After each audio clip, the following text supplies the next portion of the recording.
Salut à toi!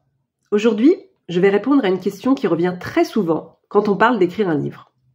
Comment ça se passe avec les maisons d'édition? C'est vrai, pour beaucoup d'entrepreneurs, contacter un éditeur peut paraître intimidant. C'est une démarche fastidieuse, longue, parfois douteuse. Donc dans cette vidéo, je vais te partager ce que j'ai appris en me basant sur des échanges que j'ai eus ces derniers mois avec des auteurs et des autrices qui ont déjà un ou plusieurs livres à leur actif. À la fin de la vidéo, je te donnerai aussi quelques conseils si tu veux te lancer et surtout te dire pourquoi la relation avec ton éditeur est presque plus importante que le texte lui-même.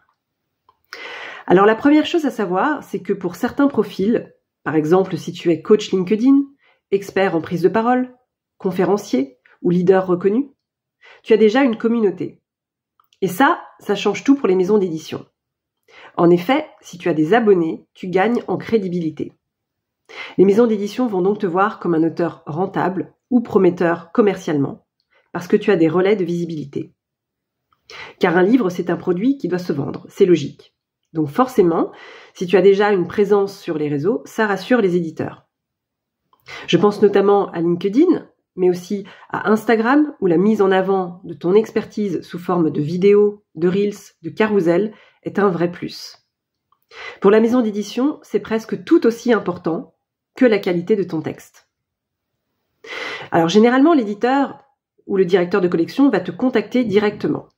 La première étape, c'est un échange qui se fait le plus souvent par téléphone ou en visio. Tu présentes ton projet, ton idée principale, et si le feeling passe bien, tu rentres dans les négociations. Le nombre de chapitres, la longueur du texte, le ton éditorial, le style du livre, les contraintes éventuelles de deadline d'écriture, et puis évidemment, les aspects légaux comme le contrat ou le droit d'auteur. C'est vraiment à ce moment-là que tu peux affirmer ton identité en tant qu'auteur et donner une direction claire à ton projet. Mais ce que beaucoup d'auteurs m'ont partagé et que je confirme totalement, c'est que le plus important n'est pas juste ton texte, c'est la qualité de la relation entre ton éditeur ou ton éditrice. Si tu as un bon feeling, un vrai respect mutuel, une compréhension de part et d'autre, et un échange constructif, c'est là que ça devient une expérience hyper enrichissante.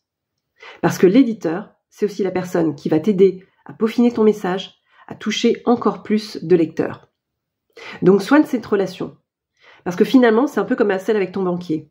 Il faut de la confiance et une bonne communication. Si tu es coach ou entrepreneur, que tu es ambitieux et que tu rêves d'écrire un livre, parce que oui, ça reste un vrai gage de crédibilité et de légitimité pour ton expertise et ton activité, alors lance-toi, mais garde bien en tête 3 points. Ta visibilité est un levier puissant. Une maison d'édition cherche avant tout des projets qui peuvent être mis en avant et qui ont un potentiel de vente. Il est donc préférable d'avoir un public ou des réseaux qui te permettront de faire connaître le livre. C'est une donnée que beaucoup d'auteurs sous-estiment. Un livre est un vrai projet collectif, c'est toi et ton éditeur qui allez travailler main dans la main pour donner vie à ton texte et le partager au public.